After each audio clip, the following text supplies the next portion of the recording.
Mmemwona Dasi? Huyu ndo mambo yote Kisarawe hapa. Ndugu Ismail Ali Ussi, kiongozi wa mbio za Mwenge wa Uhuru Taifa mwaka 2025, pamoja na ujumbe ulioandamana nao, kwa heshima kubwa na taadhima na kwa moyo unyenyekevu, naomba nitoe muda kidogo kwa Mheshimiwa Waziri wa Viwanda na mbunge wetu wa jimbo la Kisarawe, Daktari Suleiman Jafo. Handsome waziri, karibu sana. Piga makofi kwa Jafo. Oye! Mbio za Mwenge wa Uhuru mwaka 2025. Oye! Jamani, raha sio raha? Raha sio raha? Kisarawe oye! Ndugu Ismail Ali bin Ussi, kiongozi wa mbio za Mwenge kitaifa mwaka 2025.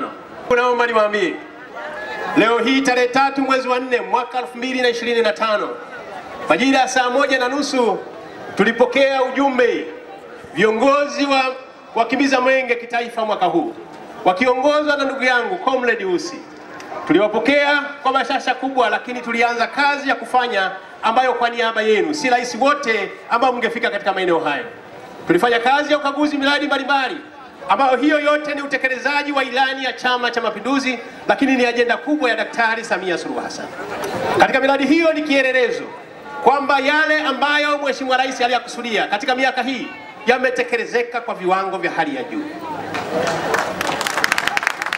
Miongoni mwa miradi ambayo tulikagua ni miradi ya sekta ya elimu, ambayo mnafahamu Mheshimiwa Rais katika kipindi chake cha miaka 4 ajenda ya elimu ameipa kipaumbele kikubwa ndani ya nchi ya Tanzania. Leo hii tumeshuhudia kwamba vijana wa Tanzania, zamani walikuwa wanaenda first selection and second selection, sasa hivi vijana wote kwa ajili ya ujenzi wa miundombinu, vijana wote katika chaguo la kwanza pekee yake. Piga makofi kwa Daktari Samia Suluhu Hassan. Na hilo limefanyika Kisarawe, ambayo Mheshimiwa Rais amejenga mabweni mengi katika shule zetu za sekondari, lakini hata hivyo amehakikisha kwamba ujenzi wa sekondari mpya takribani 8. Piga makofi tafadhali. Historia ya wilaya ya Kisarawe, japo ilizaliwa toka mwaka 1907, ilikuwa haina shule ya sekondari yenye jina lake. Chini ya Daktari Samia Suluhu Hassan, leo hii kiongozi wa mbio za Mwenge ameenda kutuzindulia bweni katika ile shule ambayo tumeijenga kipindi cha Mama Samia, inaitwa Kisarawe Sekondari. Piga makofi mengine tafadhali. Ambayo leo hii inakuonyesha tumejenga sekondari 8 mpya. Kila sekondari zilizokuwa za zamani tumeweka miundombinu mingine, madarasa na vyoo. Lakini upande wa shule za msingi, leo hii kiongozi wa mbio za Mwenge ameenda kutuzindulia shule ya msingi inaitwa Madugike. Makofi mengine tafadhali.